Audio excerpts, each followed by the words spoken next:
J'avais pourtant invoqué un ange sacré qui pouvait évoluer au rang mythique. Mais mes camarades se sont moqués de moi, tout ça parce que l'ange sacré a vu que j'étais un pauvre type.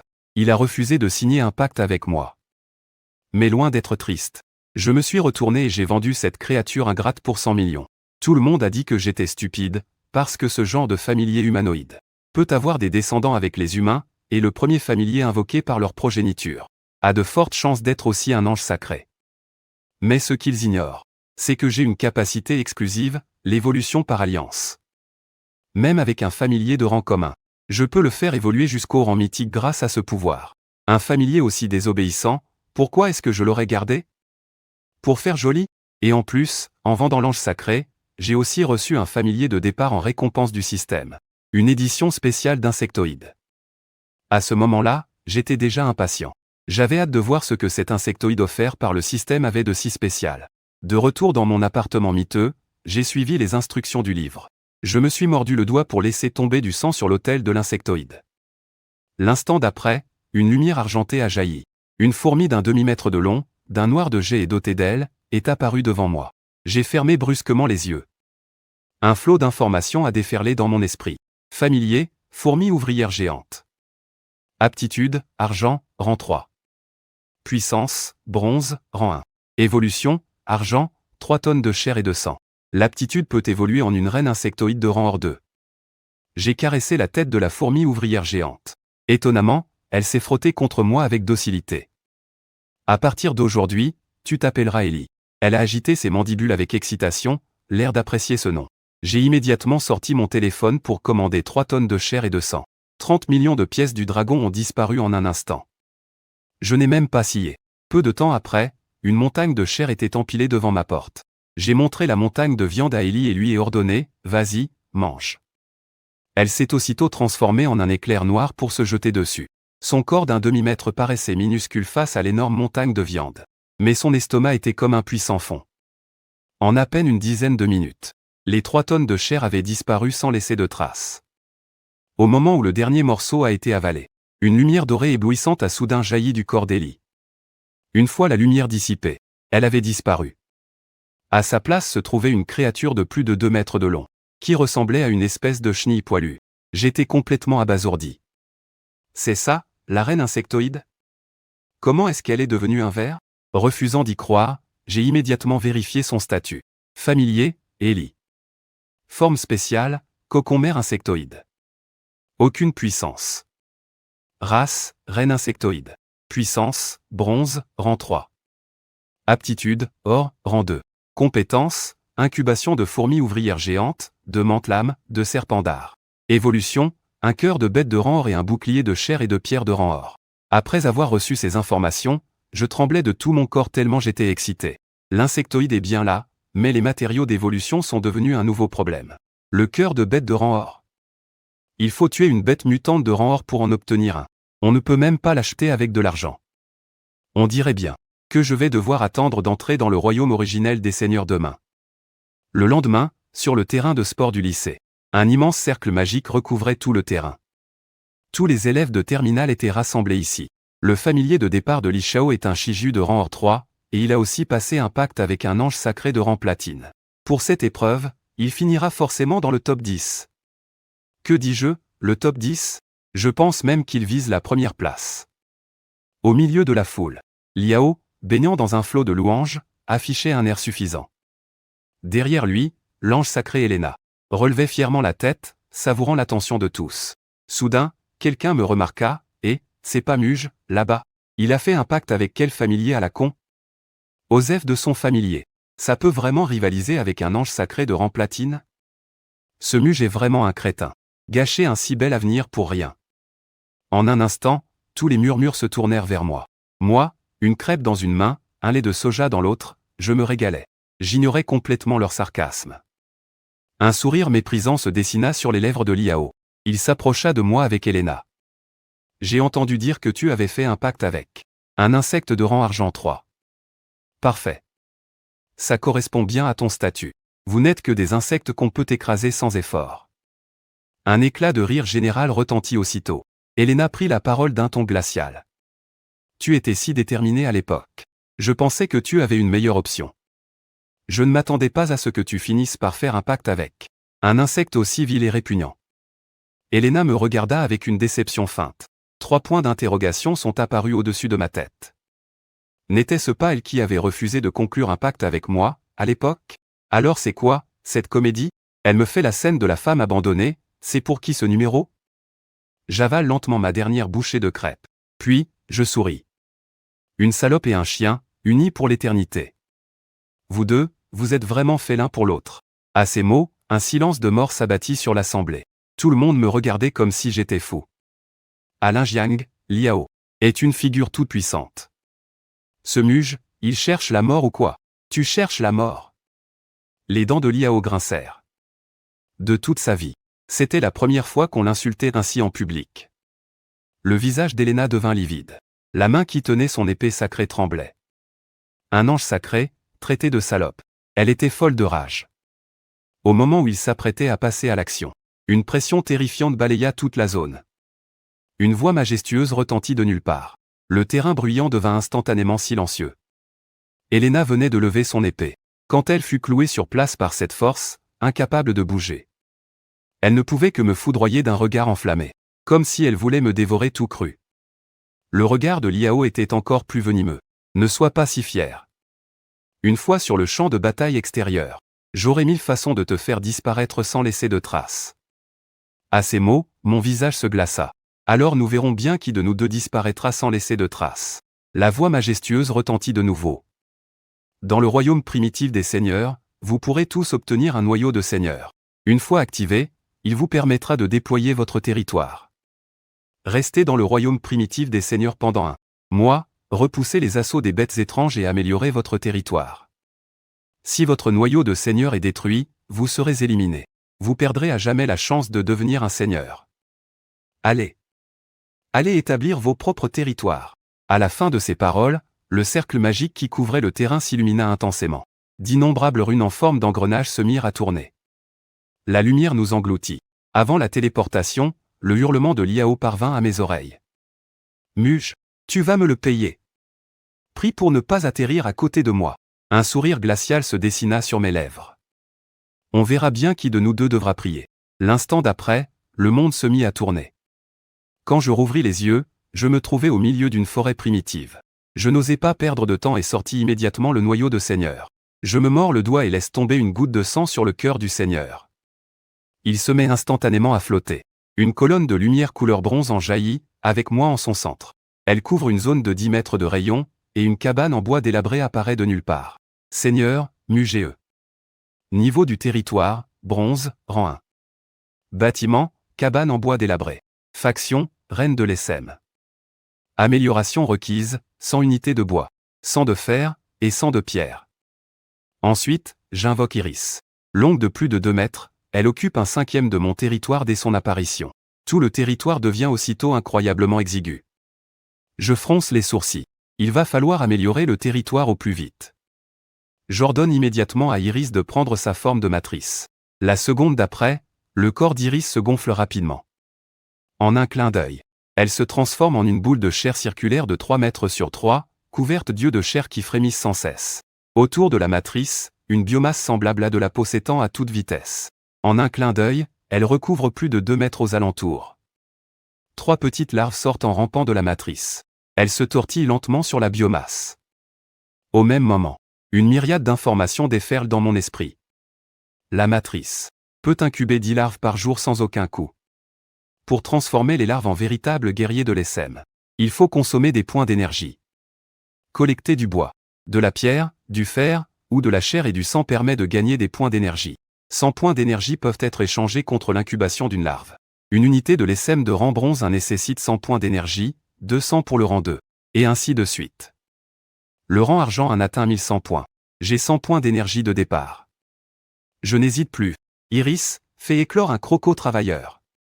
Je m'assois sous un arbre. Et j'observe tranquillement le croco-travailleur transporter les ressources jusqu'à la matrice. En à peine 1 heure, j'ai atteint les 100 points d'énergie. Iris, fais éclore un autre croco-travailleur de rang bronze 1. Une larve se transforme instantanément en cocon. Un instant plus tard, le deuxième travailleur brise sa chrysalide. Sans même que j'aie à le commander, il rejoint automatiquement l'équipe de collecte. L'efficacité des 2 crocos travailleurs double sur le champ. Une demi-heure plus tard, 100 nouveaux points sont en poche. Au même moment, les ressources dans un rayon de 3 mètres autour de la matrice ont été entièrement dévorées. La biomasse s'est également étendue sur 3 mètres. Sans hésiter, je donne l'ordre d'en créer un de plus. La dernière larve se transforme en cocon. Il éclot en quelques secondes à peine. Avec 3 crocos travailleurs, la vitesse de collecte s'envole de nouveau. Très vite, la matrice recrache 3 nouvelles larves. D'un geste de la main, je les fais toutes évoluer en crocos travailleurs. La priorité absolue, c'est d'accumuler frénétiquement des ressources avant la fin du jour de protection pour débutants. En une matinée, j'ai déjà transformé les 10 larves en crocos travailleurs. Toute la végétation et toutes les pierres du territoire ont été entièrement collectées. Seule la cabane délabrée se dresse encore sur la biomasse. Il reste 650 points d'énergie à la matrice. Donnez-moi encore 3 larves. Fais éclore 2 mantes de l'ombre de rang bronze 1 et un hydralisque. L'ordre est donné. Les 3 larves s'enferment instantanément dans leur cocon. 2 cocons se fissurent en premier. Des mantes d'un demi-mètre de haut, dotées d'ailes transparentes, et de bras semblables à des faux au reflet glacial, apparaissent. Les mantes de l'ombre. Aptitude, or, niveau 2. Force, bronze, niveau 1. Compétence, taillade enchaînée. Assaut furtif, lames acérées. Pas mal du tout, me suis-je dit. Un assassin né. Si cette mante de l'ombre arrive à maturité, elle deviendra sans aucun doute un tueur d'élite. C'est à ce moment-là que le dernier œuf a éclos. Une créature couverte d'épines, semblable à un cobra, en est sortie. Un hydralisque à tentacules. Aptitude, or, niveau 2. Force, bronze, niveau 1. Compétence, crachat d'épines, aiguillon venimeux, régénération des épines. J'ai hoché la tête, satisfait. J'ai immédiatement donné mes ordres, les ouvriers en 2 équipes, les mantes pour la protection, et les 4 hydralisques en couverture au centre. Ne mettez aucune ressource dans le couvain, amassez tout devant moi. Je dois améliorer mon territoire maintenant. Ce n'est qu'en l'améliorant que le bouclier de protection pour débutants sera assez grand pour me garantir un développement plus sûr. 13 de mes créatures ont quitté le territoire en formation et ont commencé à piller frénétiquement les environs. Des tas de bois et de pierres ont été transportés devant moi. En peu de temps, le bois et la pierre ont atteint 150 unités. J'avais dépassé les conditions requises pour améliorer le territoire. Seul le minerai de fer n'était qu'à 50.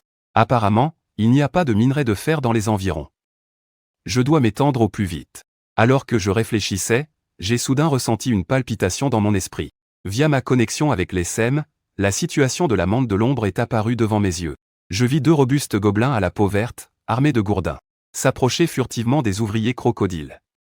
De toute évidence, ils les considéraient comme des proies. De simples créatures de niveau bronze 2 osent s'en prendre à moi. À travers le réseau mental, j'ai donné l'ordre le plus glacial. Tuez-les. La seconde suivante, 2 lueurs froides ont jailli. Les 2 gobelins se sont effondrés instantanément. Mon cœur battait la chamade. Digne de la mante de l'ombre. Chaque coup est fatal. Ramenez les cadavres et jetez-les dans le bassin de conversion. Les corps des gobelins ont été immergés dans le bassin. En quelques secondes, ils ont été entièrement digérés. Mes points d'énergie ont atteint 280. Sans hésiter, j'ai dépensé 200 points d'énergie pour faire éclore un autre ouvrier crocodile. 1 heure plus tard, le minerai de fer a également dépassé les 100 unités. Cœur du Seigneur, commande d'amélioration du territoire. Les ressources au sol ont disparu instantanément. Dans la cabane en bois, le cœur du Seigneur s'est mis à tourner rapidement. Le bouclier de protection pour débutants s'est aussi étendu à grande vitesse, atteignant bientôt une portée de 20 lits. Niveau du territoire, bronze, niveau 2. Bâtiment, cabane délabrée. Muraille, constructible, hôtel d'invocation, constructible. Amélioration requiert, bois 200, minerai de fer 200, pierre 100.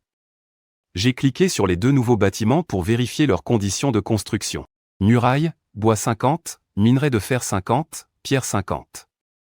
Hôtel d'invocation, bois, pierre. Minerai de fer, pierre. J'ai immédiatement choisi de construire l'hôtel d'invocation. Une lumière blanche a jailli, et un hôtel de bois et de pierre est apparu devant moi. L'hôtel d'invocation peut invoquer, reine reconstituée à tentacules. Matériaux requis, un cœur du Seigneur, ou un noyau de monstre et 10 tonnes de chair et de sang. J'ai déchanté sur le champ. 10 tonnes de chair, et il faut un monstre de rang or pour obtenir le noyau? L'option la moins chère n'est jamais la meilleure, évidemment. Bah, une seule reine suffira pour le moment. La production d'unités sera juste un peu plus lente. Continuez à collecter et surveiller les alentours en permanence. Quelle que soit la créature que vous rencontrez, n'en laissez aucune envie. Après avoir donné mes ordres, j'ai fait demi-tour et je suis entré dans la cabane pour méditer. Cependant, vers midi, j'ai été réveillé par une douleur aiguë provenant du réseau mental. Je pouvais sentir clairement 2 fourmis crocodiles géantes et une mantombre morte. J'ai senti mon cœur se serrer. Je me suis précipité hors de la cabane et la seconde d'après, j'ai été abasourdi par la scène qui s'offrait à moi. Du bois, du minerai de fer, de la pierre, empilés en véritable montagne. Ça menaçait presque d'engloutir ma petite cabane. Mais je n'avais pas le temps de m'occuper de ça. Je me suis empressé de rappeler toutes mes créatures. Très vite, 9 fourmis crocodiles géantes sont revenues, traînant 5 cadavres de gobelins et les dépouilles de nos ergs tombés au combat. Elles sont rentrées au territoire, suivies par l'hydralisque couvert de blessures. Et l'autre mantombre. J'ai poussé un énorme soupir de soulagement. Et moi qui pensais qu'on était tombé sur un monstre surpuissant, mais en fait, c'était juste ma mantombre qui avait fait un quintuplé en se sacrifiant. Quant aux ergs tombés au combat, ça ne me fait ni chaud ni froid. Se renforcer par le combat, mourir sur le champ de bataille, c'est le destin des ergs. Mettez tous les cadavres dans le bassin de conversion. Une fois l'ordre donné, mon regard s'est tourné vers cette montagne de ressources. Bois, 1479. Minerai de fer, 1101. Pierre, 1635. J'ai eu le souffle coupé. C'est juste incroyable. Récolter autant de ressources en une seule matinée. Je garde le strict nécessaire. Et j'utilise tout le reste pour améliorer le territoire. Sur mon ordre, la montagne de bois, de minerai de fer et de pierre a disparu en un instant. Et boum! Avec l'amélioration du cœur du domaine, la portée du bouclier de protection pour débutants s'est encore étendue. En un clin d'œil, son diamètre a atteint 50 mètres, et le niveau du territoire est passé à bronze, rang 5. Prochaine amélioration, 500 de bois, 5 cents de minerai de fer, 5 cents de pierre. Mais je ne me suis pas arrêté là. J'ai enchaîné avec un ordre de construction de murailles. 50 unités de bois, de minerai de fer et de pierre ont disparu. La seconde suivante, une clôture d'un demi-mètre de haut, a surgi du sol. En voyant ce truc, je suis resté sans voix. Sérieux? C'est pas la clôture de mon potager pour arrêter les poules, ça? Incrédule, j'ai vérifié les infos de la clôture. Niveau de la muraille, bronze, rang 1. Durabilité, 10 sur 10. Amélioration requise, 100 unités de bois. 100 de minerai de fer, 100 de pierre. Capable de résister à 10 attaques de niveau bronze, rang 1. J'ai laissé tomber la muraille. Peu importe son apparence. Tant qu'elle est utile, c'est une bonne muraille. Je me suis approché de la ruche mère pour vérifier mes points d'énergie. Points d'énergie, 780. J'ai fait un rapide calcul mental. Il me restait 80 points, et le recyclage des ergs morts m'en a rapporté 150. Et les 5 gobelins m'ont rapporté la somme incroyable de 550 points d'énergie. Ce qui signifie que parmi eux, il y avait un gobelin de niveau bronze, rang 3. Ma mantombre de rang bronze 1 a réussi, en 1 contre 5, à éliminer un gobelin de rang bronze 3, et 4 autres de rang bronze 2. Même moi, je suis bluffé par ce palmarès. J'ai balancé un peu de bois et de pierre dans le bassin de conversion pour atteindre les 800 points d'énergie, de quoi faire éclore 2 mantombres. Et 2 fourmis crocodiles géantes. Ordre lancé. 4 larves sont sorties de leur cocon, se transformant instantanément en puissants guerriers. En une demi-journée, je me retrouve avec 11 fourmis crocodiles géantes, 3 mantombres, et un hydralisque. Allez, mes petites bestioles, allez me ramener toutes ces ressources. La grande armée zerg se met de nouveau en marche. Pendant ce temps, je me prélasse tranquillement dans ma cabane. Quand j'ai faim, je bois une gorgée du liquide nutritif de la ruche mère. Et quand je m'ennuie, j'utilise l'apogée des ergueux pour passer en vue subjective depuis ma mantombre. Et admirer le paysage. Ah, la vie de seigneur, c'est vraiment le pied. Cependant, ce que j'ignore, c'est qu'au même moment, dans le bureau du Haut Conseil des Anciens, l'atmosphère est étrangement tendue. Un groupe de gros bonnets a les yeux rivés sur le classement point modèle. Ils sont tous sous le choc. Ça ne fait que 4 heures que le serveur a ouvert. Comment ce type a-t-il déjà un territoire de niveau 5? C'est l'arène recombinante de la Ruor de rang 2. C'est quoi ce serveur de taré? Du jamais vu. Les anciens discutaient avec animation, mais leur regard restait fixé sur la première place du classement. Première place, Muge, seigneur de rang bronze 5. 1300 points. Deuxième place, Wang Shuxu, seigneur de rang bronze 2. 900 points. Troisième place, Liu Qingqing, seigneur de rang bronze 3. 700 points. Soudain, un des anciens prit la parole. Son ton était teinté d'un léger mépris, dommage que son talent soit si médiocre. Son potentiel est limité. Il a probablement eu de la chance, il a dû tomber sur une bonne occasion. Tous hochèrent la tête en signe d'approbation. C'était la seule explication plausible. Comment aurait-il pu faire ça avec un seul Zhuangzi, à moins que ce Zhuangzi ne puisse se cloner à l'infini? Mais une capacité aussi abusée. Même une créature de niveau mythique n'oserait en rêver. À part un coup de chance. Il ne voyait aucune autre possibilité. Moi, je ne savais pas ce qui se passait dehors. Je savais juste qu'en un après-midi, mes ressources avaient de nouveau explosé. En voyant le bois, le fer et la pierre qui s'entassaient sur tout mon territoire, je ne pouvais m'empêcher de sourire jusqu'aux oreilles. Bois, 4200. Pierre, 5300. Fer, 3500. La récolte de 5 heures. Mon territoire de niveau 5 était sur le point de déborder. Je n'ai pas hésité une seconde et ai donné l'ordre. Consommer toutes les ressources pour améliorer le territoire. Alors que les ressources disparaissaient, mon territoire de rang bronze 5 passa instantanément au rang bronze 10. Prochaine amélioration, 1000 unités de bois, 1000 de fer, 1000 de pierre, et un noyau d'argent. Il faut un noyau d'argent pour passer au rang argent 1. Ça veut dire que je dois chasser des monstres de niveau argent. Mais avec ma puissance actuelle, c'est mission impossible. Pourtant, je ne panique pas du tout. Maintenant que l'amélioration de mon territoire est bloquée, je peux justement utiliser toutes mes ressources pour les convertir en points d'énergie, et faire éclore une armée recombinante encore plus puissante. Ma reine recombinante est actuellement hors de rang 2. Dès que j'aurai accumulé 2200 points d'énergie, je pourrai directement en créer une, hors de rang 2. À ce moment-là, qui pourra m'arrêter? J'ai mis toutes mes ressources dans le bassin de conversion. Continuez à collecter des ressources. Tuer toute créature à vue. Sur mon ordre, mon armée de race se déploya comme une marée. Le reste des ressources fut entièrement investi dans le bassin de conversion. Mes points d'énergie grimpèrent instantanément à 271. J'ai immédiatement fait éclore une autre fourmi ouvrière caïman géant et l'ai envoyée à la collecte. 12 fourmis ouvrières caïman géants, protégées par des mantes de l'ombre et des hydralisques, se mirent à collecter frénétiquement. Là où elles passaient, l'herbe ne repoussait pas. Elles auraient même emporté le moindre caillou. En à peine une heure, j'avais déjà fait éclore 3 autres ouvrières. À 20 heures, mon nombre de fourmis ouvrières caïman géants avait atteint 25. Désormais, en une heure, je peux collecter l'équivalent de 1100 points d'énergie en ressources. Je hochai la tête, satisfait. Parfait. Dans 2 heures, je pourrai faire éclore un guerrier Zergor de rang 2. Mon objectif pour cette épreuve est clair. Je veux lever une légion Zerg de plus de 100 unités, toutes de rang hors 2. Seul un SM infini pourra m'apporter un vrai sentiment de sécurité. Le lendemain matin, la première chose que j'ai faite en me réveillant fut de vérifier l'énergie de la ruche mère. Énergie restante, 9300. Sur le champ, je décide de faire éclore un serpent à épines hors de rang 2, une mante de l'ombre hors de rang 2, et aussi 25 crocos ouvriers bronze de rang 1. Les larves de la couvée sont rapidement consommées. Au son des coquilles qui se brisent, 25 crocos ouvriers apparaissent instantanément devant moi. Sans même attendre mes ordres, ils rejoignent d'eux-mêmes l'armée des collecteurs. Juste après, 2 autres cocons bien plus grands commencent à se fissurer. Un éclair blanc zèbre l'air, et une mante de l'ombre incroyablement robuste apparaît. De l'autre côté, le serpent à épines or révèle aussi son corps menaçant. Je peux sentir leur aura redoutable. J'ai un sourire jusqu'aux oreilles. Allez, sortons faire un tour. Avec mes 2 gardes du corps or, je sors de mon territoire en me pavanant. Mais à peine dehors, je suis stupéfait. Sur 300 ou 400 mètres à la ronde, il n'y a pas un brin d'herbe. S'il n'y avait pas eu de la terre sous mes pieds, j'aurais cru être arrivé dans un désert. Je me frotte le nez, un peu penaud. Il n'y a pas à dire, les crocos ouvriers sont vraiment efficaces. Transformer la forêt en désert. Je ne vais pas avoir à payer de dédommagement, n'est-ce pas?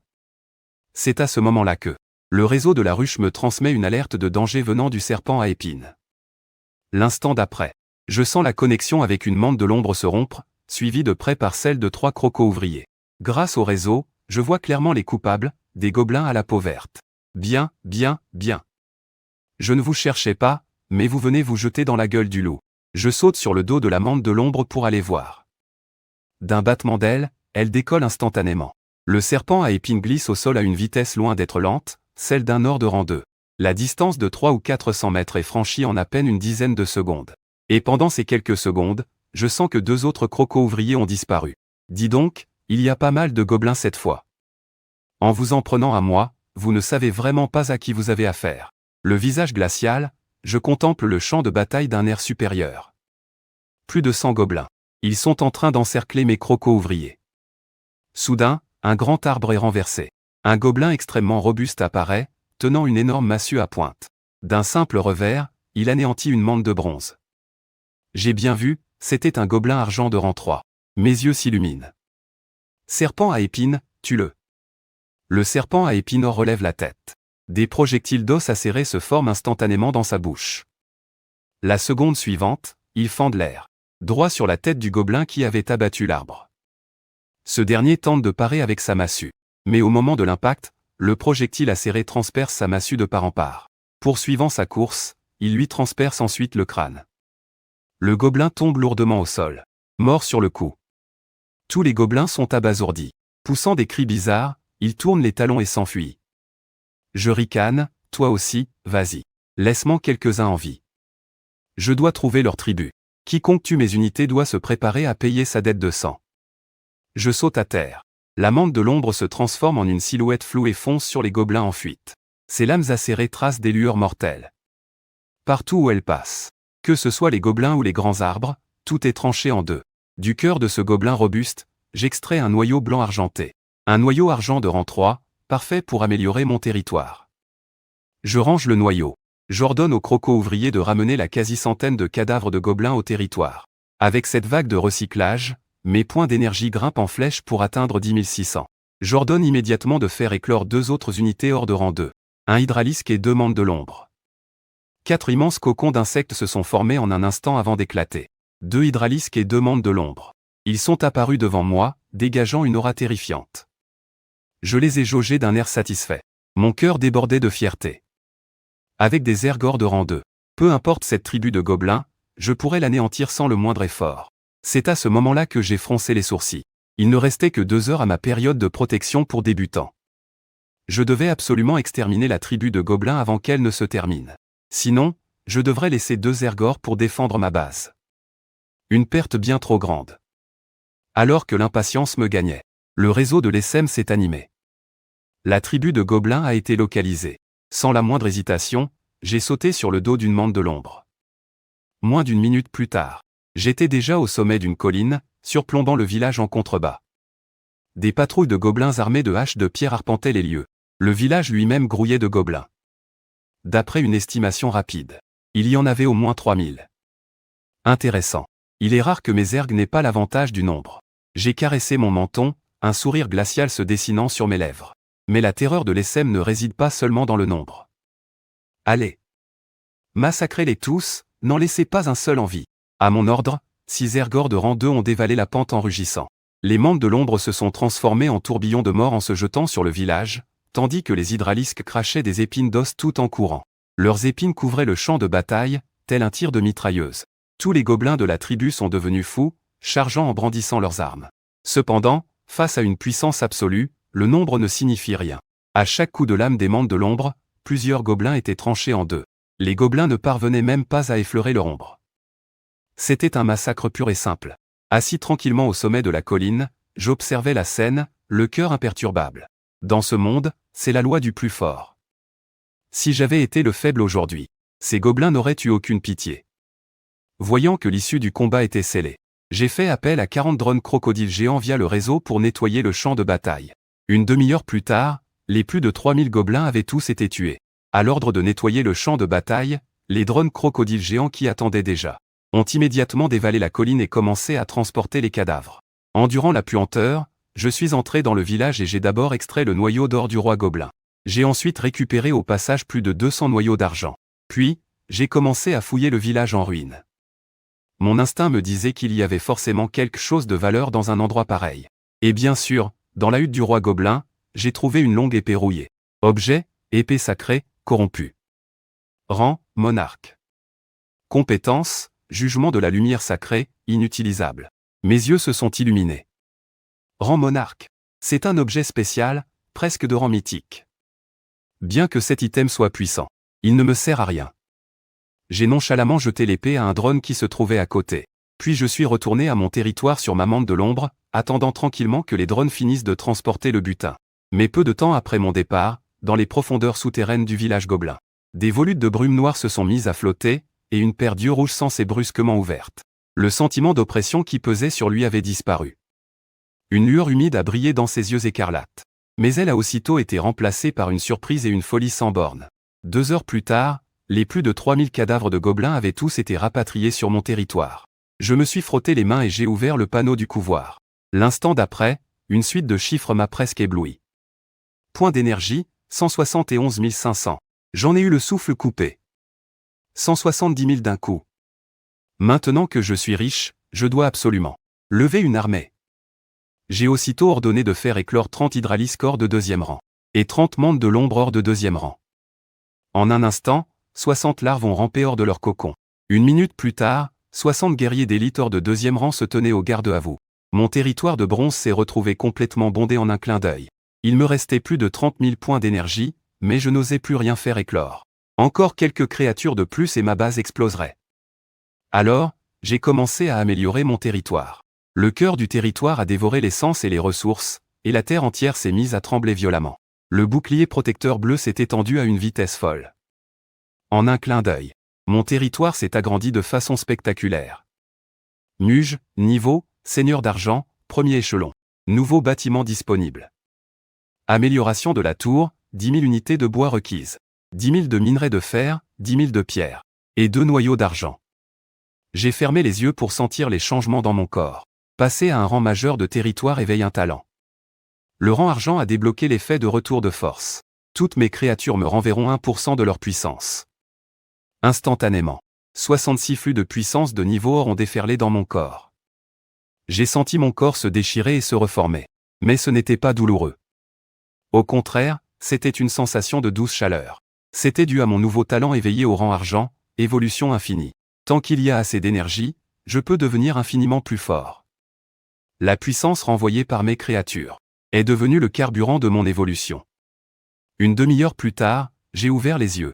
J'ai serré doucement le poing, et mes articulations ont produit un craquement sec. Mon corps, autrefois malingre, était maintenant couvert de muscles saillants et bien définis. J'avais l'impression de pouvoir tuer 10 taureaux d'un seul coup de poing. Avant, je m'inquiétais que mon territoire soit trop petit pour contenir mon armée d'insectoïdes. Maintenant, cette inquiétude a complètement disparu. Sans hésiter, j'ai de nouveau ordonné de faire éclore cet hydraliscore de 2e rang. Et 7 mantes de l'ombre or de 2e rang. En plus des 66 que j'avais déjà. J'ai maintenant un total de 80 guerriers insectoïdes or de 2e rang. Bureau du Conseil des Anciens. L'atmosphère ne pouvait plus être qualifiée de simplement étrange. Y compris le grand ancien, tous les membres du Conseil regardaient, bouche bée et horrifiés, le premier nom du classement, Muge. Seigneur d'argent, premier échelon. 335 100 points. Il doit y avoir une erreur dans notre système de détection, n'est-ce pas? Comment quelqu'un pourrait-il obtenir autant de points dès le 2e jour? En plus, pour passer seigneur d'argent, il faut un noyau d'argent. Cette personne est donc déjà capable de tuer des monstres de niveau argent. Plus de 330 000 points. Combien de monstres a-t-il bien pu tuer? A-t-il anéanti toute une grande tribu de gobelins? Même si ces anciens avaient vécu des centaines d'années et en avaient vu d'autres. À cet instant, il ne savait plus comment décrire ce qu'il ressentait. Le grand ancien, Shen Sheng, prit la parole. Vérifiez s'il y a une énergie étrange dans l'anneau primal du Seigneur. Ces mots rendirent les autres anciens soudainement graves. Le grand ancien suspectait un incident, qu'une race étrangère ait envahi l'anneau primal du Seigneur.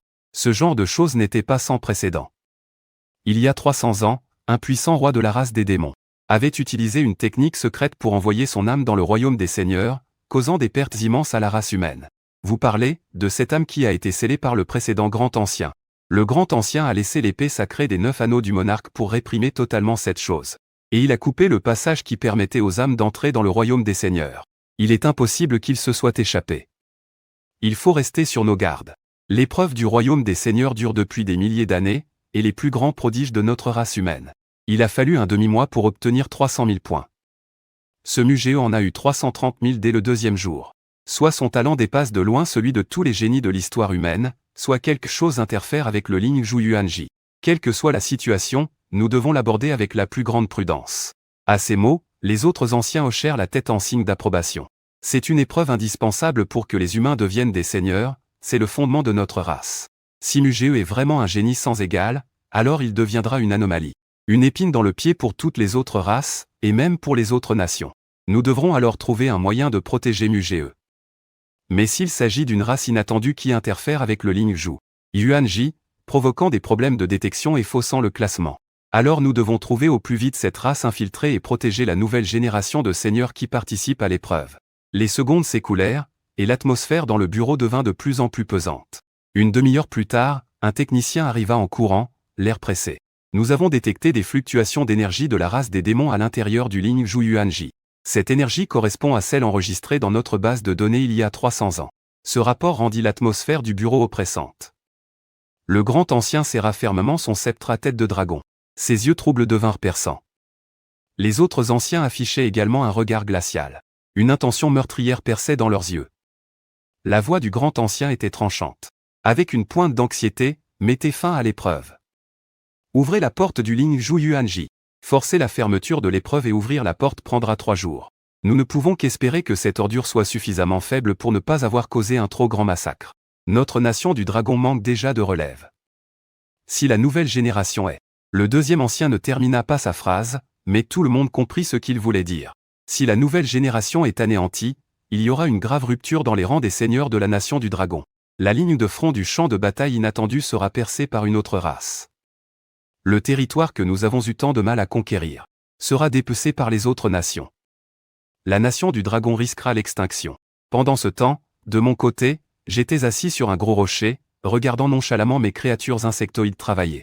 Sans remarquer qu'à 100 mètres de mon territoire, une grande tribu de gobelins avait été massacrée. Le lieu était maintenant enveloppé d'une brume noire, qui se rassemblait dans les airs. Elle forma une silhouette illusoire, avec des cornes sur la tête et des ailes de chair. Des crocs acérés, des griffes tranchantes, et des yeux rouge sang. Identiques à l'image du démon des légendes. La brume noire s'étendit rapidement. Partout où elle passait, les fleurs et l'herbe se fanaient, les maisons en ruine tombaient en poussière. Le sang sur le sol devint écarlate, comme s'il reprenait vie, et convergea dans les airs. Un instant plus tard, la brume noire se dissipa, révélant une silhouette robuste de 2 mètres de haut. Moi, Snake, le baron démon, je suis de retour. Cette fois, je reprendrai tout ce que j'ai perdu. Dommage que ma force actuelle ne soit qu'un 10 millième de ce qu'elle était. Il ne me reste que le niveau hors de rang 8. Tout ça, c'est la faute de ce vieil immortel et de cette maudite épée sacrée. Il m'a scellé pendant 300 ans. Je jure que je me servirai de lui pour me curer les orteils.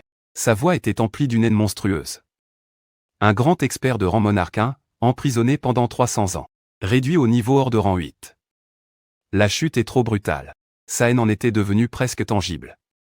Il libéra son énergie spirituelle, et commença à chercher où se trouvait l'épée sacrée. Au même moment, alors que je paraissais comme une loque, je sentis un frisson inexplicable. Comme si une bête féroce m'avait pris pour cible. Je me suis mis à râler. Ma protection de débutant vient à peine de se terminer et voilà qu'un monstre me prend pour cible. Quelle poisse! Bon, je vais rassembler les créatures insectoïdes éparpillées sur le territoire. Mes troupes se sont rapidement rassemblées, formant des phalanges ordonnées pour me protéger en leur centre. Snake ouvrit les yeux et afficha un sourire sadique. J'ai trouvé plein de vermines du 2e cercle d'or. En les dévorant, je pourrai récupérer une bonne partie de ma force. Ensuite, j'irai chasser les autres seigneurs humains. Ce vieil enfoiré m'a scellé pendant 300 ans. Je vous ferai payer cette dette au centuple. Si vous voulez blâmer quelqu'un, blâmez ce vieil enfoiré. Son corps vacilla un instant, puis se changea en une ombre floue et disparut sur place. Quand il réapparut, il était déjà devant moi. Snake se lécha les lèvres. Son sourire était d'une cruauté sans nom. Un petit génie de la race humaine. Tu as l'air particulièrement savoureux. Snake se lécha les lèvres. Son sourire était d'une cruauté sans nom. Shen Luo fronça légèrement les sourcils. Tu souris, connard? Dis-moi, tu sors tout juste d'une fosse à purin de gobelins? Tu me donnes envie de vomir tellement tu pues. Cet humain, il insulte mes parents? Dès notre première rencontre, on ne t'a jamais appris la politesse? Humain, sais-tu seulement à qui tu t'adresses? Le visage de Snake se tordit de fureur. Va savoir avec qui ta pute de mère a couché pour pondre un bâtard comme toi. Être moche, ce n'est pas ta faute. Mais en plus, tu pues. Si j'étais ton père, je t'aurais écrasé contre un mur à la naissance. Les insultes fusaient de la bouche de Shen Luo, sans le moindre filtre. Chaque mot était un poison qui faisait bouillir le sang de Snake, rendant ses yeux injectés de sang. Provoqué, il était au bord de la rage. Tout en insultant Snake. Un écran de lumière apparut de nouveau devant les yeux de Shen Luo. Chapitre 12, Baron infernal, Snake Ida. Forcé à supplier à genoux. Démon, Snake Ida. Forme, spirituelle. Puissance, roi, premier rang. État, gravement blessé. Compétence, goutte de sang.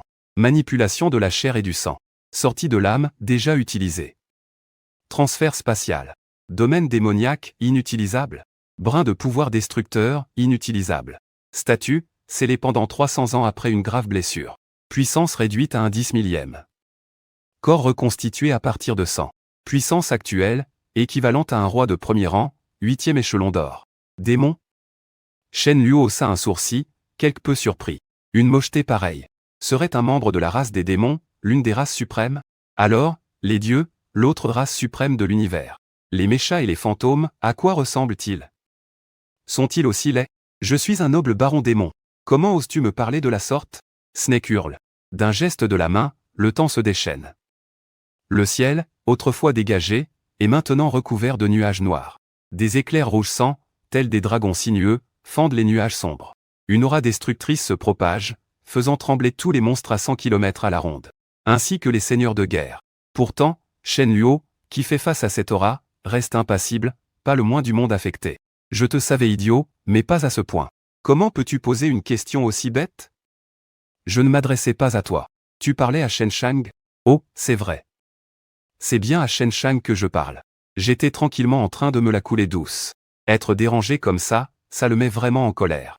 Baron démon ou pas, il s'en fiche éperdument. Il croit vraiment que ceux qui se prélassent au soleil sont des proies faciles, qu'il peut faire de nous ce qu'il veut? Tu cherches la mort. Rugit Snake. Sa main se couvre d'éclairs rouge sang. Ses ailes vibrent. Sa silhouette se transforme en un trait de lumière et plonge sur Shen Luo. En plus de 1000 ans d'existence, il n'avait jamais été insulté de la sorte.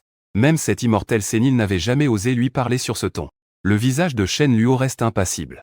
Il ne bouge pas d'un cil, mais à ses côtés, les insectoïdes entrent en action. Les membres de l'ombre agitent leurs lames acérées sans relâche.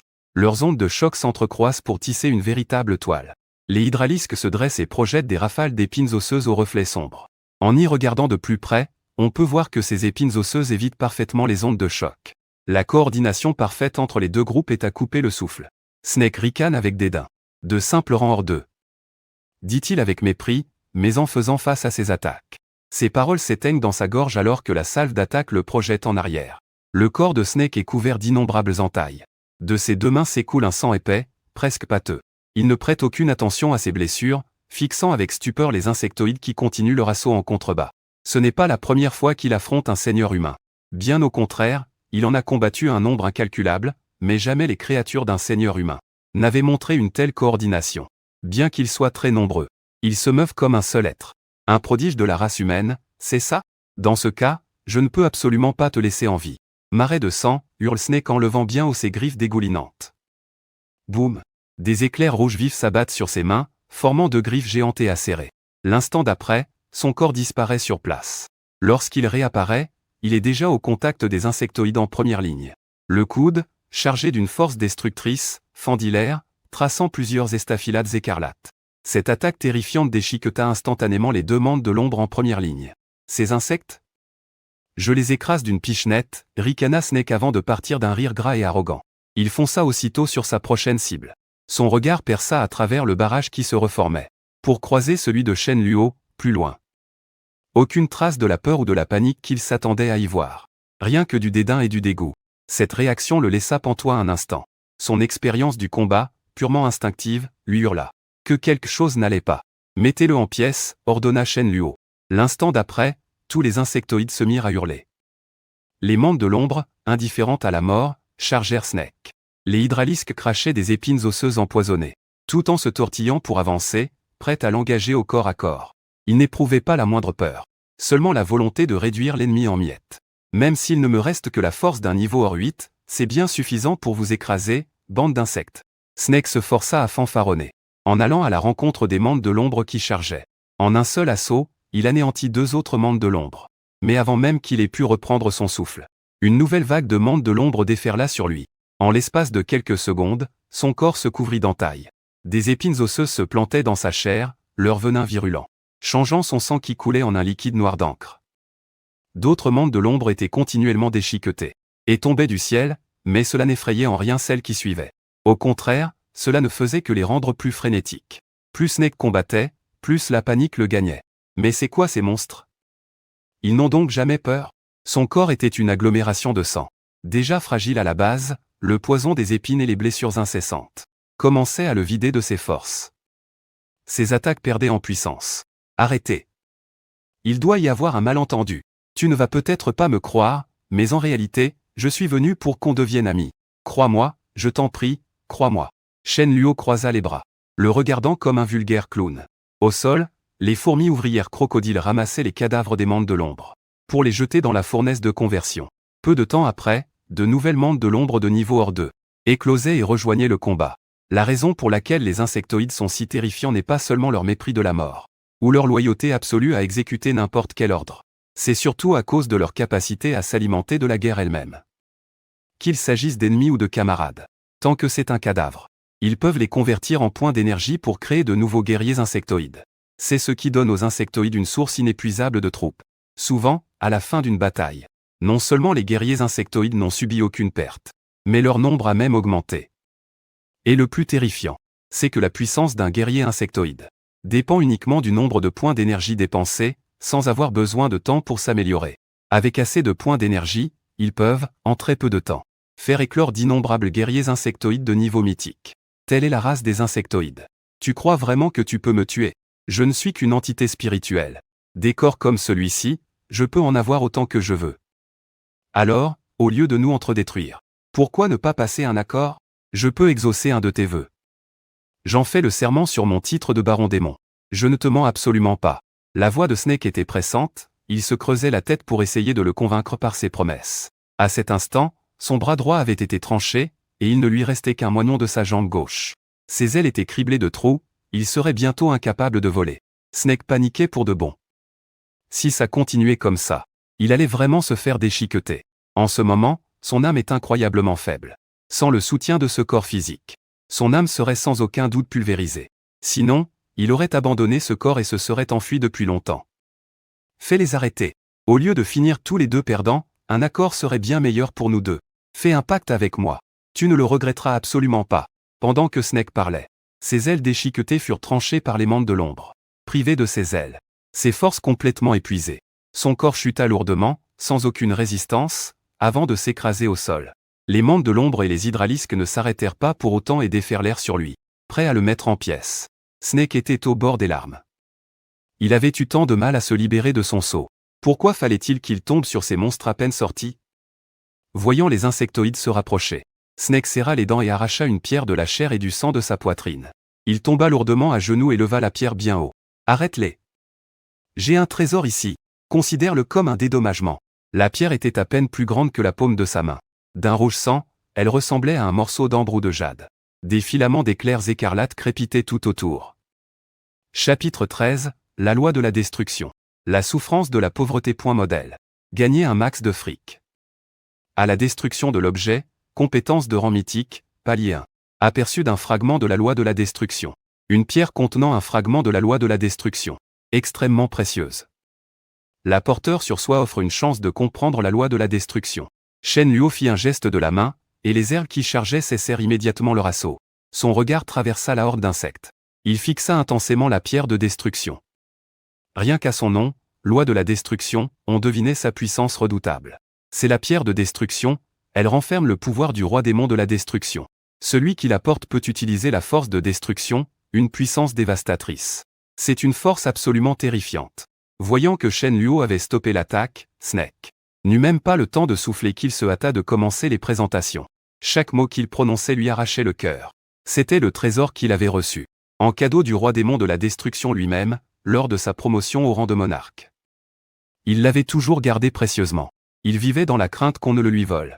Jamais il n'aurait imaginé qu'un jour, il devrait la céder de ses propres mains. Et à un simple petit seigneur humain, qui plus est. C'était encore plus douloureux que de se la faire dérober par quelqu'un de plus puissant. Shen Luo ne dit rien. D'un geste de la main, une mante de l'ombre s'avança et prit la pierre de destruction. Puis, elle disparut dans un éclair de vitesse. Lorsqu'elle réapparut, elle était déjà aux côtés de Shen Luo, la pierre de destruction en main. Shen Luo sentit immédiatement le pouvoir qu'elle contenait. Une fureur absolue. Une violence destructrice à l'état pur, comme si elle voulait tout anéantir. Shen Luo eut un sourire en coin. C'était une excellente surprise inattendue. Snake se força à sourire lui aussi, pensant que le cauchemar était enfin terminé. Dans sa tête, il ruminait déjà la façon dont il ferait payer Shen Luo une fois qu'il aurait retrouvé ses forces. Le moment venu, il découperait la chair de ce petit seigneur humain, morceau par morceau. Il la mangerait crue, sans aucun assaisonnement, tout en savourant ses hurlements de douleur et ses supplications. Et une fois mort, il asservirait son âme, pour la transformer en mèche dans un feu spirituel, la condamnant à brûler pour l'éternité. Alors que Snake savourait son plan de vengeance, une pluie de lames s'abattit soudainement. Totalement pris au dépourvu, Snake fut touché de plein fouet. Les lames acérées le démembrèrent en un instant. Mais grâce à la puissante vitalité des démons, il ne mourut pas sur le coup. Les yeux de Snake s'écarquillèrent d'incrédulité. Il foudroya Shen Luo du regard, fou de rage. « Tu ne tiens pas ta parole. Misérable humain. Tu avais juré de me laisser la vie sauf si je te donnais la pierre de destruction. » À cet instant, seule sa tête était encore intacte. Ses membres éparpillés étaient déjà emportés par les ailés croco-ouvriers, en direction du bassin de transformation d'Unimer. Son âme affaiblie, son corps disparu. Il n'avait plus aucune capacité de résistance. Shen Luo pouvait d'ailleurs le constater sur son statut. Il a donc traversé les sèmes.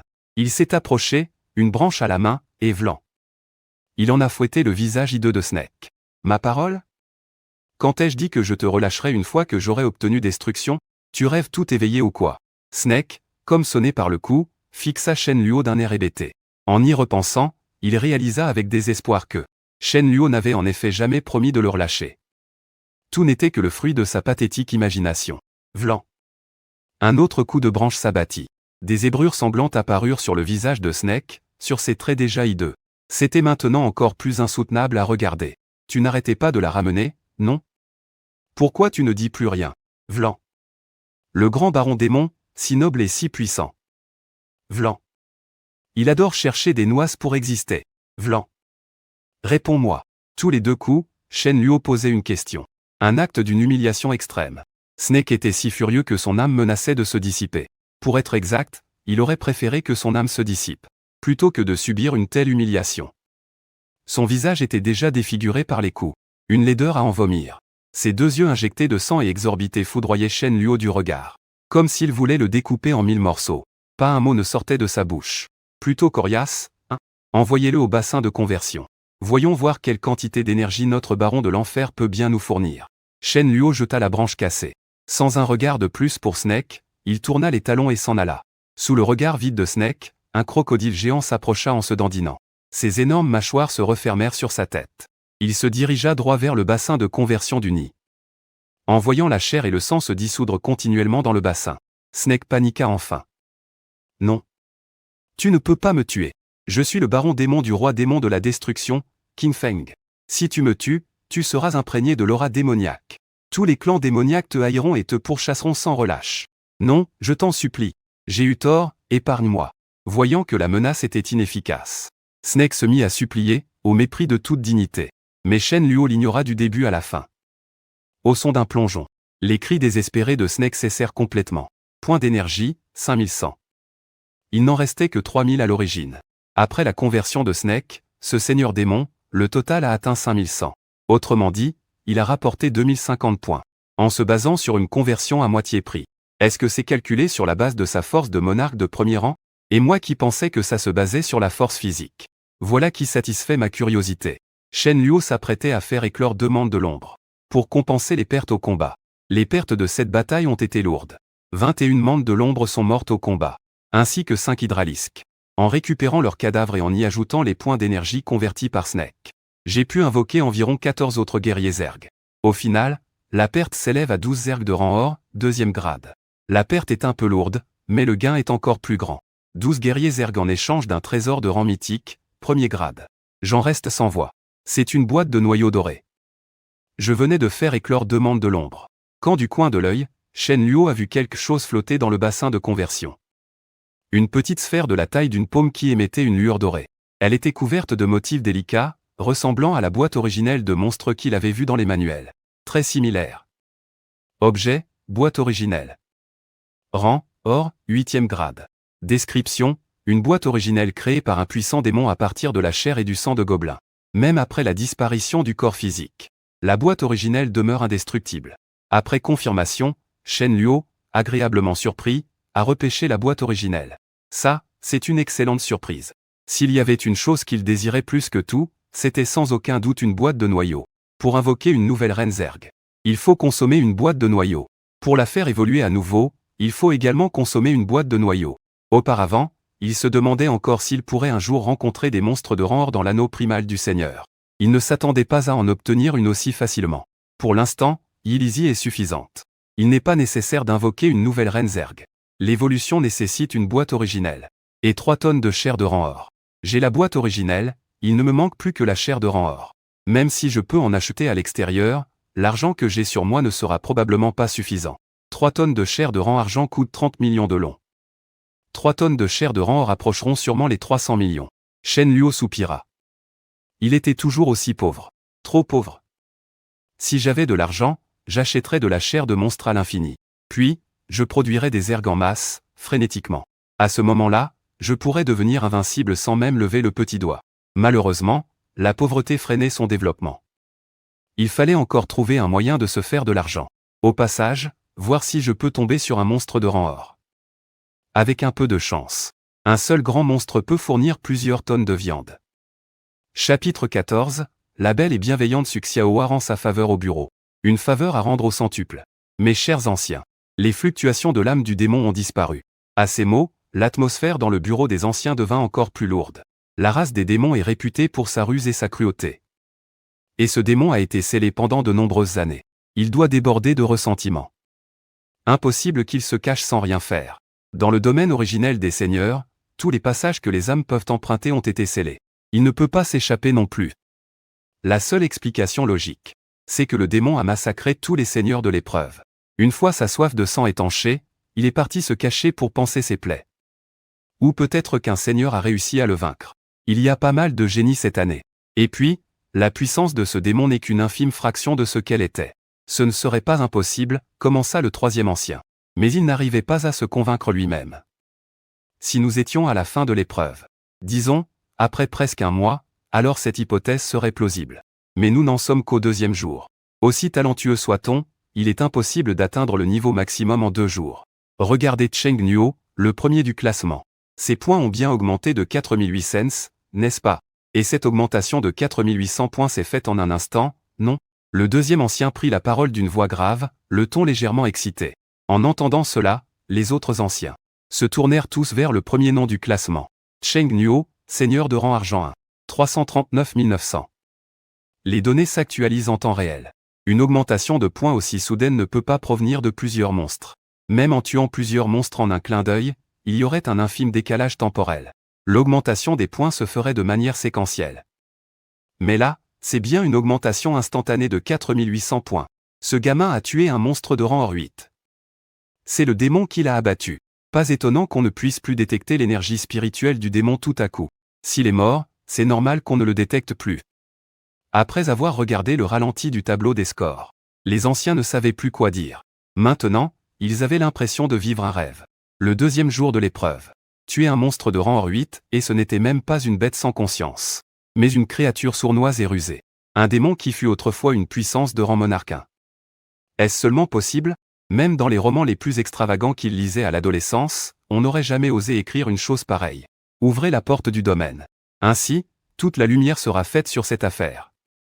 Les paroles du grand ancien firent hocher la tête aux autres anciens en signe d'approbation.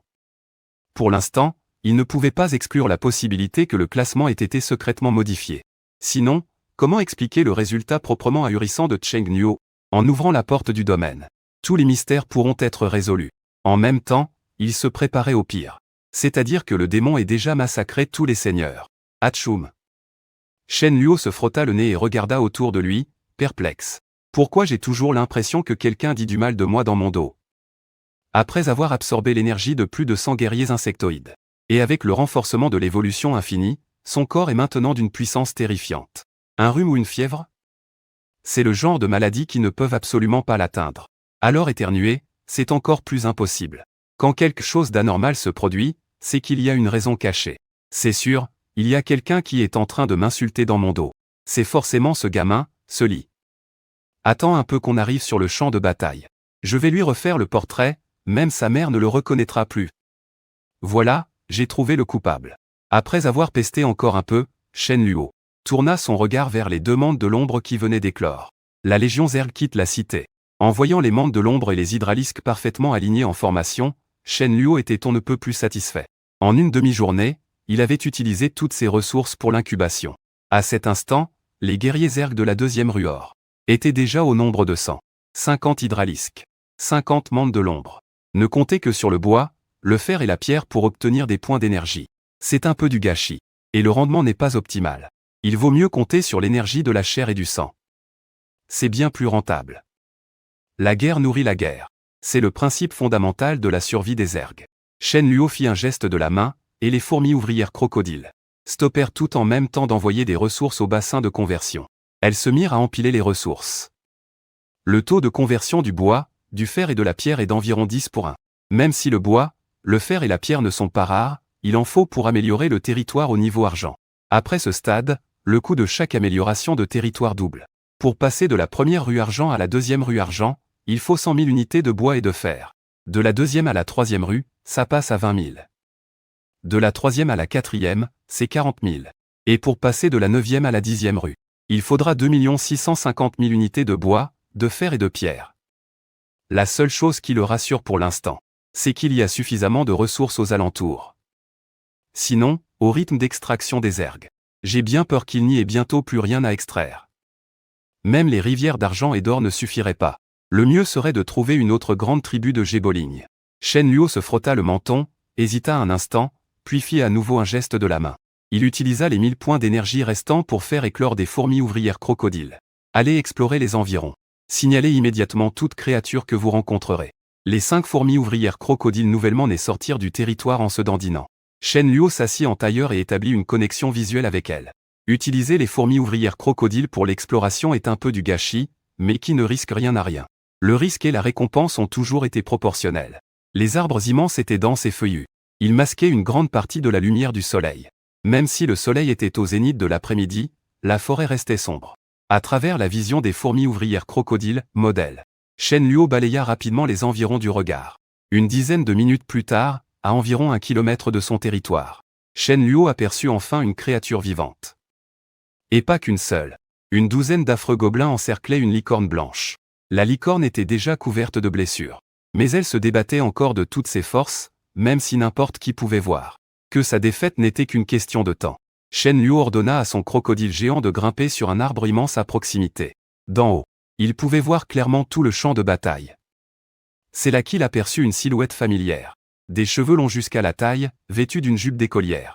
Elle se cachait derrière un grand arbre, observant la licorne avec inquiétude. Suyan. Cette licorne doit être sa créature. Avec sa personnalité, il n'est pas étonnant qu'une licorne l'ait suivie. C'est plutôt logique. Shen Luo était un peu surpris. Suyan était la déléguée de classe. Issue d'une famille influente. C'était pourtant la bonté même, une vraie oie blanche. Le genre de personne qui se sentirait coupable même en ramassant les devoirs. Sa beauté et son élégance faisaient d'elle l'une des 2 reines du lycée, aux côtés de Lin Luoxu. Si on ajoute à ça sa situation familiale, ses prétendants pourraient former une file d'attente traversant toute la ville. Le monde des seigneurs est immense, infini même. Il ne s'attendait pas du tout à tomber sur Suyan ici. Se retrouver au même endroit que quelqu'un qu'on connaît. C'est comme trouver un ticket de loterie par terre. Et découvrir qu'on a gagné le gros lot de 100 milliards. C'est dire si la probabilité est faible. Quel destin incroyable, soupira Shen Luo. Il sauta sur sa mante de l'ombre. Picatant, en route. Il laissa 5 mantes de l'ombre et 5 hydralisques pour garder le camp. Maintenant qu'il n'y a plus de bouclier de protection pour les débutants, il faut éviter de se faire attaquer sa base. Shen Luo prit avec lui le reste de son armée Zerg, soit 90 unités, et se dirigea en force vers la position de Suyan. Lui qui était orphelin avait souvent été la cible de brimades à l'école. Dans ses souvenirs, la belle et bienveillante Suyan l'avait aidé à plusieurs reprises. La fois la plus grave, il avait failli se faire traîner dans le petit bois par la brute gaie du lycée pour qu'il lui fasse son affaire. Cette brute avait du pouvoir et de l'influence. Sa famille était si importante que même les professeurs n'osaient pas le contrarier. Heureusement, Suyan était intervenu pour l'aider, sinon il aurait fini avec l'arrière-train en vrac. Un vrai carnage. Une telle dette de reconnaissance, il devait absolument la rembourser. Aujourd'hui, quoi qu'il arrive, il devait sauver Suyan. Et ensuite, remonter la piste. pour trouver le repère de ces gobelins, et éradiquer ces sales bêtes une bonne fois pour toutes. Chapitre 15, Vermine. Lâchez cette Loli, laissez-moi faire. Dans la forêt, à cet instant, plusieurs gobelins avaient déjà mis la licorne à terre. Sa fourrure d'un blanc immaculé était maculée de sang. Sa corne, symbole de sainteté, avait été brisée par la hache de pierre d'un gobelin. Plusieurs gobelins encerclaient la licorne agonisante, la rouant de coups de poing et de coups de pied, tout en grommelant des sons incompréhensibles. En voyant cela, Suyan ne put se retenir plus longtemps. Il ramassa un petit bout de bois et se précipita vers eux. Il l'agitait en pleurant. Il réussit à faire reculer les gobelins de quelques pas. Sa frêle silhouette se posta devant la licorne, le visage inondé de larmes. La main qui tenait le bâton tremblait, mais il ne recula pas d'un pouce. Il se retourna juste pour jeter un regard désolé à la licorne. « Xiaobei, pardon. C'est de ma faute, je suis inutile. Si seulement j'avais été un peu plus fort, tu ne serais pas blessé. » En disant cela, ses larmes se remirent à couler. Auparavant, il avait vu un monstre de rang massacrer toute une tribu de gobelins. Terrifié, il n'avait plus osé sortir, restant caché dans son territoire jusqu'à la fin de la période de protection des débutants. C'est seulement quand la faim devint insupportable qu'il rassembla son courage pour sortir chercher de la nourriture avec sa licorne. Mais à peine partis, ils étaient tombés sur une escouade de gobelins. Pour le protéger, la licorne avait affronté seule une dizaine d'entre eux. Même si la licorne était une créature de rang or, à cause de la lâcheté de son maître, elle ne s'était jamais vraiment battue et n'était encore qu'au rang bronze, premier échelon. Elle n'avait aucune chance contre une dizaine de gobelins. La licorne tenta de se relever avec ses dernières forces, mais grièvement blessée, au moindre mouvement. Elle retomba lourdement, impuissante, ne pouvant que regarder la petite silhouette de Suyan les larmes aux yeux. Grognement. Les gobelins échangèrent quelques mots entre eux. Leurs yeux s'illuminèrent d'une lueur verdâtre en fixant Suyan. Tels des loups devant un agneau. D'un commun accord, ils jetèrent leurs armes, puis se dispersèrent pour encercler complètement Suyan, l'empêchant de fuir. La puanteur insoutenable qui émanait d'eux faillit faire vomir Suyan. Il voyait les gobelins se rapprocher de plus en plus. Réprimant sa peur, il agitait sans cesse son petit bâton, essayant désespérément de les repousser ainsi. Mais, hélas, ce qu'il tenait dans sa main n'était qu'une brindille de l'épaisseur d'un doigt, pas une arme légendaire. Même en y mettant toutes ses forces, lorsque le bâtonnet touchait un gobelin, il ne lui faisait pas le moindre mal. Au contraire, ce fut le bâton qui se brisa net. Cette fois, Suyan était à court de solutions. Il s'effondra au sol, désespéré. Mais il écarte quand même les bras avec obstination, tentant de protéger la licorne derrière lui. « Xiaobei, n'aie pas peur. Je te protégerai. Pardonne-moi de t'avoir fait me suivre, moi, un seigneur si inutile. Si seulement j'avais su. J'aurais dû accepter quand Liao m'a proposé de devenir son seigneur vassal. Même si j'y perdais ma liberté, j'aurais au moins eu sa protection. Comme ça, tu n'aurais pas à mourir avec moi. » Un seigneur vassal est lié par un ancien pacte irrévocable. Une fois signé, les deux seigneurs entrent dans une relation de maître à serviteur. Le territoire du vassal est alors annexé à celui du maître. Son cœur de domaine fusionne également avec celui du maître. En d'autres termes, c'est renoncer à son statut de seigneur, pour tout intégrer au domaine du maître et devenir son subordonné. Tout cela en échange de sa protection. Une fois ce pacte conclu, leur vie et leur mort sont liés. Unis dans la gloire, unis dans la déchéance. Et il n'y a aucun moyen de rompre le pacte. L'intention originelle de ce contrat n'était pas l'asservissement, mais d'aider les seigneurs plus faibles, pour éviter qu'ils ne deviennent de la chair à canon en temps de guerre. En même temps, cela permet aussi aux seigneurs talentueux d'accroître encore la puissance de leur domaine. Sentant le désespoir dans le cœur de Suyan, la licorne poussa un gémissement plaintif. Mais les gobelins alentour n'en riaient que de plus belle. Ils adoraient voir le désespoir de leur proie. « Mais vous, sale bête, lâchez cette beauté, laissez-moi faire. » Rafale de la mante de l'ombre. Un cri puissant retentit à l'horizon. La dizaine de gobelins et Suyan n'avaient même pas eu le temps de réagir, qu'une série d'éclairs blancs fusa. L'instant d'après, la moitié des gobelins était tranchée en deux. Du sang fétide et des entrailles se répandirent sur le sol. L'odeur écœurante donna la nausée à Suyan, mais comme il n'avait rien mangé depuis 2 jours, il eut beau avoir des hauts le cœur, rien ne sortit. Voyant que la situation tournait mal, les gobelins restants suivirent immédiatement leur instinct de survie. Ils lâchèrent leurs armes et s'enfuirent en poussant des cris perçants, comme s'ils braillaient des insultes. « Et, Suyan, notre grand intello, pourquoi ces nausées? On dirait que t'es enceint ou quoi ?» Cette voix familière fit sursauter Suyan. Il se retourna, incrédule. Il s'attendait à voir un visage connu, mais tomba nez à nez avec une perdieuse écarlate. Et le visage hideux d'un monstre. Un cafard! Hurla Suyan. Révulsant les yeux, il s'évanouit. Mande de l'ombre. C'est Théoï le cafard. C'est toute ta famille, les cafards. Et la politesse, alors? Shen Luo tapota la tête de la mande sombre pour apaiser ses émotions. Suivez ces gobelins. Trouvez leur nid. N'en laissez aucun en vie. Ayant reçu l'ordre, les ergs se lancèrent immédiatement à la poursuite des gobelins. Entendant le raffut derrière eux, ces derniers détalèrent de plus belle, menant sans le savoir les ergs droit vers leur campement. Face à des dizaines de gobelins, tu n'as même pas fui. Et moi qui te croyais si courageuse. Finalement, tu n'es qu'un tigre de papier qui s'effondre à la moindre pichenette. Sans un mot, Shen Luo tendit la main, voulant tapoter la petite frimousse de Suyan, pour voir s'il pouvait la réveiller. Mais à peine sa main s'approchait elle, que la licorne poussa un hennissement strident, et ouvrit la gueule pour lui mordre la main. Seulement, sa gueule à peine ouverte, elle fut forcée de s'arrêter. Deux mandes sombres avaient placé leurs lames sur sa gorge. Leurs yeux d'insecte rouge sang la fixaient droit dans les yeux. Comme pour lui demander, « Oserais-tu bouger ?»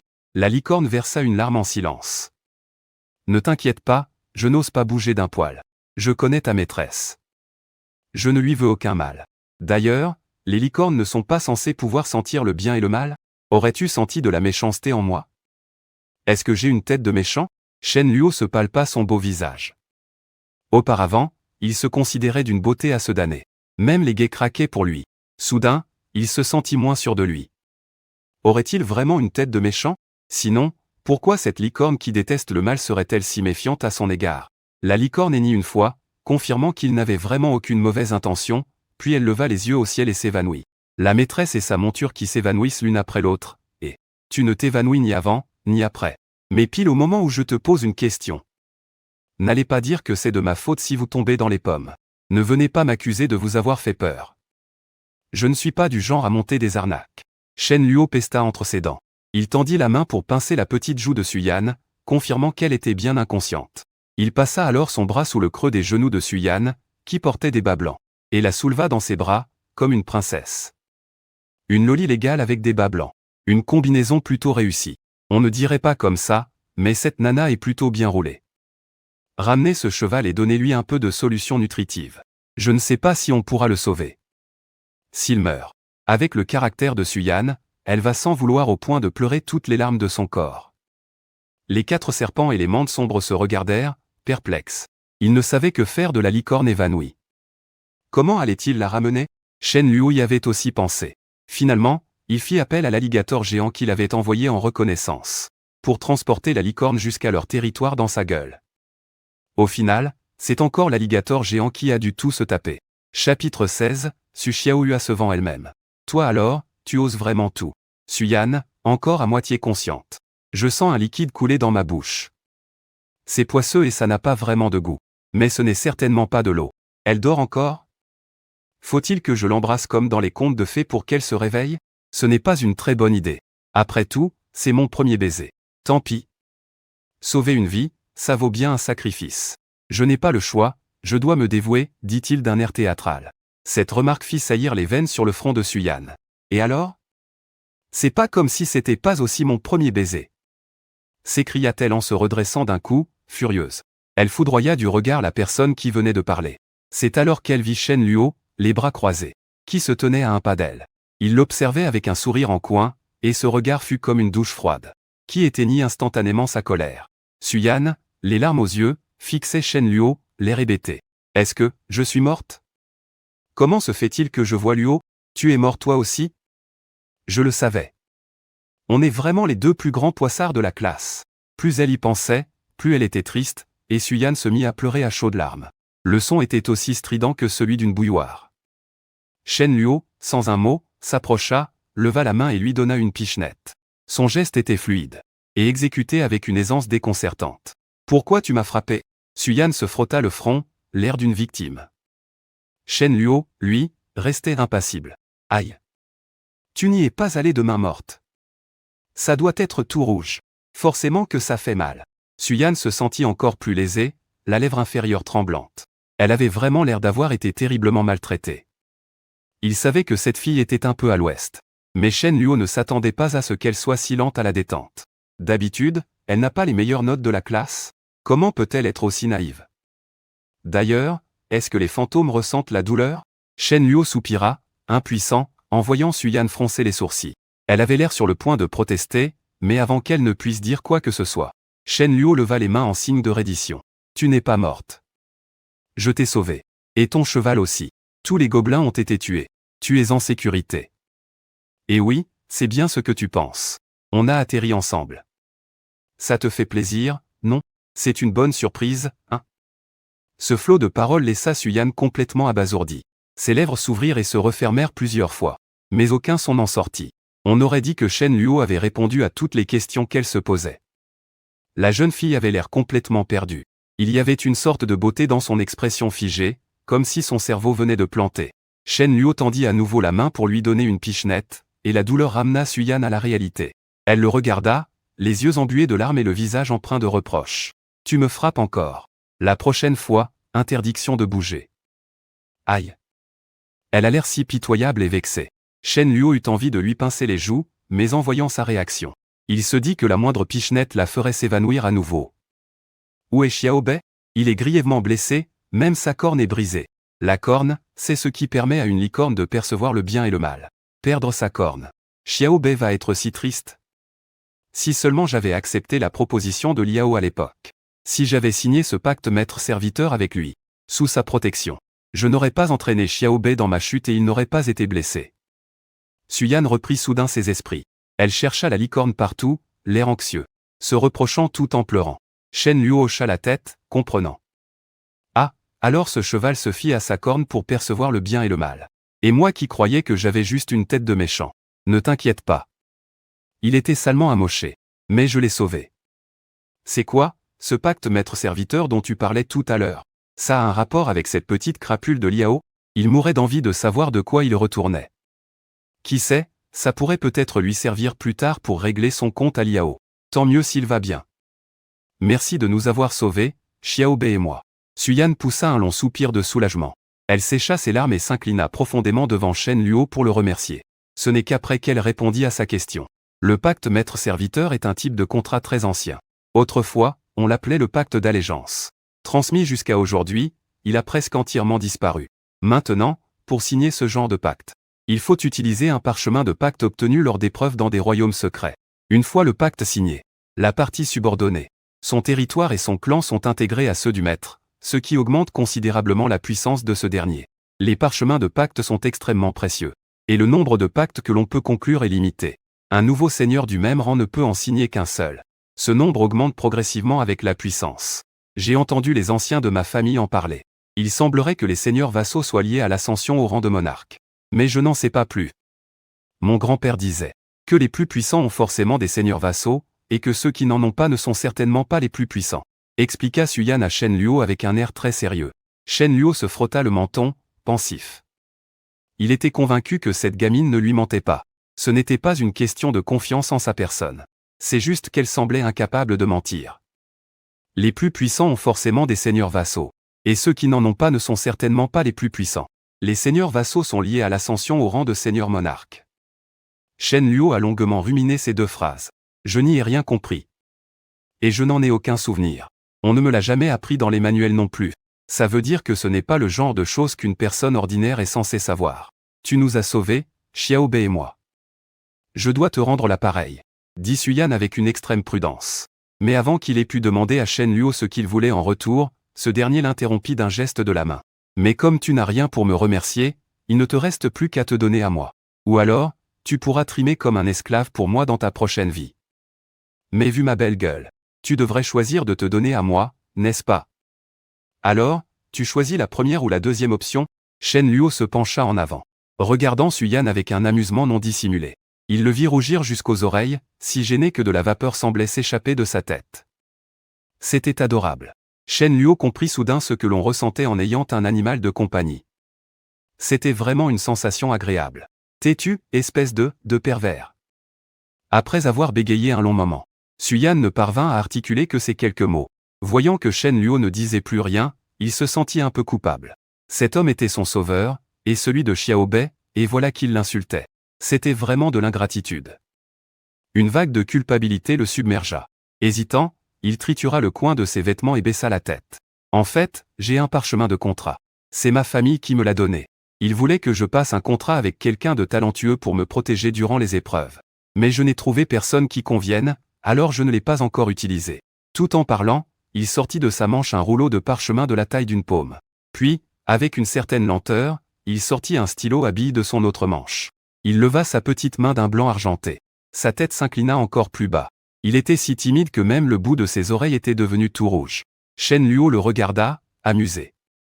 Ce petit gars était encore plus intéressant qu'il ne l'avait imaginé. Comment ? Je viens de te sauver et tu voudrais que je devienne ton serviteur ? Pas question, dit-il en prenant le parchemin pour y jeter un œil. Déformant intentionnellement les propos de Suyan. Pris de panique, Suyan releva vivement la tête, agitant les mains d'un air affolé. Non. Ce n'est pas ça. C'est toi le maître, et moi le serviteur. Xiao Bei et les autres ne sont pas doués pour le combat. Mais la licorne est une créature de rang or, 3e niveau. Elle possède de puissantes capacités de guérison. Et même si c'est un peu présomptueux de ma part de dire ça, j'aimerais signer un contrat avec toi, pour que mon territoire soit rattaché au tien. J'espère ainsi pouvoir bénéficier de ta protection. Suyan s'inclina à 90 degrés. Je t'en supplie.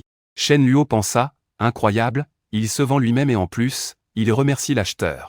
Mais il devinait plus ou moins les raisons qui poussaient Suyan à agir ainsi. Sa famille lui avait donné ce parchemin de contrat. Sachant sans doute qu'avec son caractère, il en aurait besoin pour s'attacher les services de quelqu'un qui pourrait le protéger. Mais comme il ne voulait asservir personne, il a longtemps hésité à s'en servir. Le danger qu'il venait de frôler lui a fait comprendre à quel point l'épreuve était périlleuse, et combien les gobelins étaient malfaisants. Ajoutez à ça le fait qu'il le connaissait et que celui-ci lui avait sauvé la vie, et voilà comment il a réussi à se vendre, lui et son parchemin de territoire. Un document que même les gens de la dynastie Qing n'auraient pas osé signer. Suyan, lui, a osé le signer. Chapitre 17. Le pacte est scellé. La belle suçait de nouveau évanouie de peur. Ce n'est pas une mince affaire. Tu as vraiment bien réfléchi ? Même sans signer ce pacte. Je te protégerai jusqu'à la fin de l'épreuve. C'est ce qu'implique ce genre de pacte, après tout. Demanda Shen Luo pour être bien sûr. Il voulait éviter qu'il agisse sur un coup de tête pour le regretter par la suite. Même sans contrat. Il se sentait de toute façon obligé de protéger Suyan jusqu'au bout de l'épreuve, ne serait-ce qu'en retour de sa gratitude. Vous m'avez sauvé la vie. Et je ne l'oublierai jamais. Mais une fois l'épreuve terminée, ma grande sœur a toujours dit que j'étais trop fragile. Que je ne suis pas du tout fait pour être un seigneur. Si je me retrouve sur le champ de bataille de Yue, il est certain que je n'en reviendrai pas vivant. Ma famille me force à utiliser des pactes pour asservir les autres, mais je n'y arrive pas. Pourtant, je veux vivre. Et je ne veux surtout pas que Xiao Bei meure. Ils ont choisi de me suivre, alors je me dois d'être responsable d'eux. Suyan eut un sourire amer.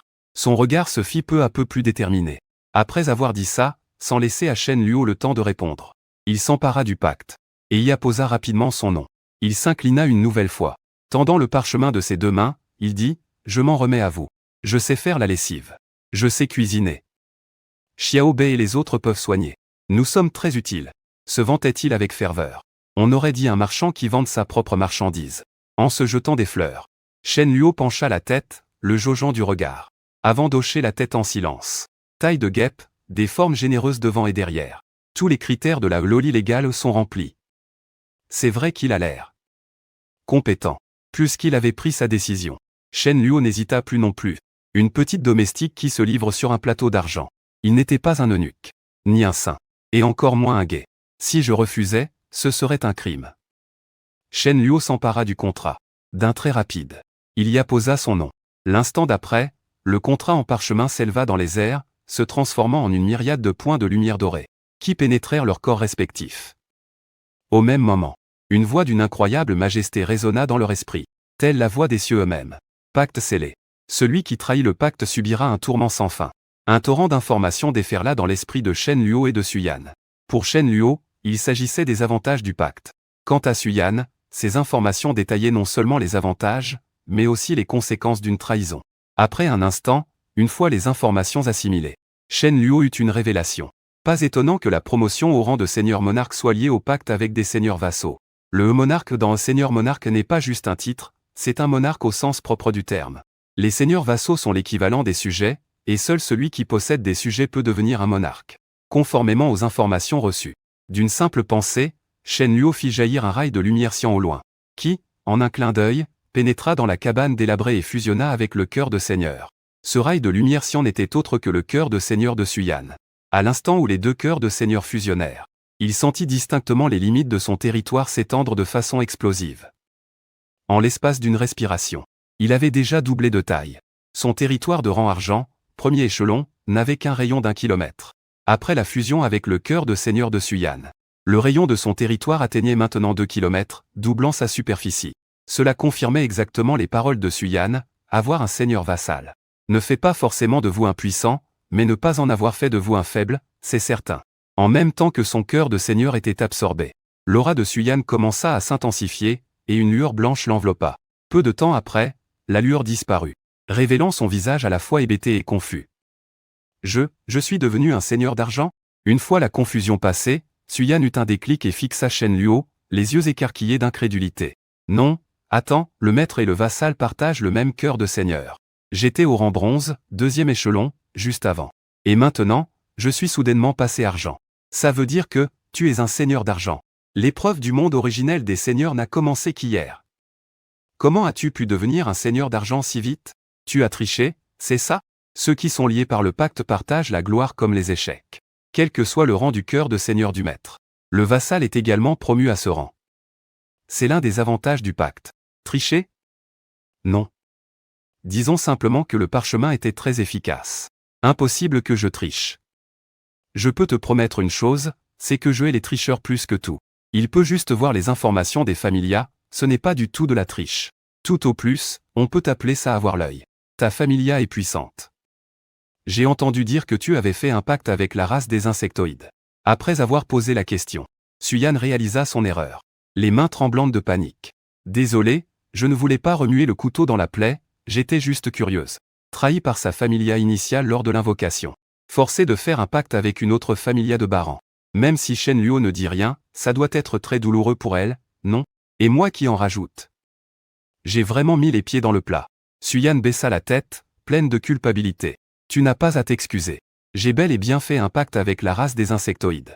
Ce n'est pas une honte à cacher.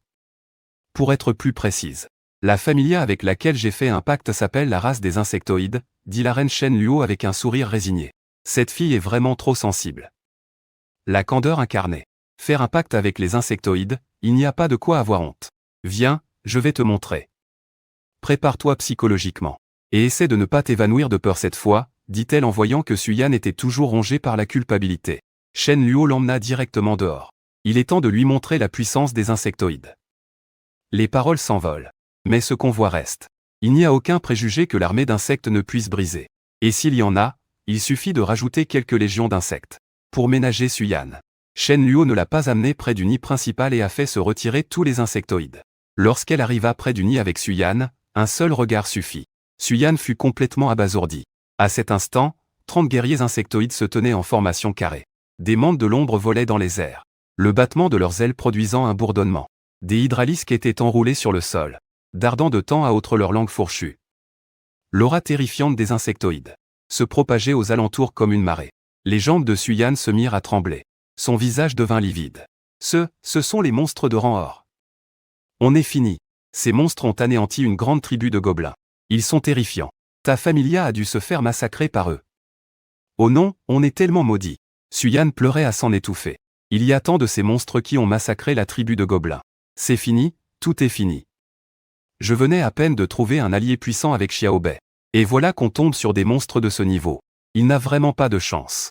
Plus il y pensait, plus Suyan pleurait à chaudes larmes. La voix de Shen Luo était grave. Le visage impassible, il leva la main et fit un geste des doigts. Mais son geste était fluide. Je ne t'avais pas dit de te préparer un minimum? Ils sont mon SM. Ces insectoïdes que vous croyez faibles, fragiles, et que vous pensez pouvoir écraser si facilement. Dans le ciel, ce sont les mantes de l'ombre. Maîtres dans l'art de l'assassinat. Leurs doubles lames peuvent tout trancher. Au sol, ce sont les hydralisques. Chacun des aiguillons d'os qu'ils crachent peut ôter la vie à un ennemi. Et plus de 70 guerriers insectoïdes sont partis te venger. Chacun d'entre eux possède la puissance du niveau or, 2e grade. Shen Luo écarta les bras. Guerriers, venez saluer notre nouveau camarade. L'instant d'après, les mantes de l'ombre et les hydralisques se mirent tous à rugir.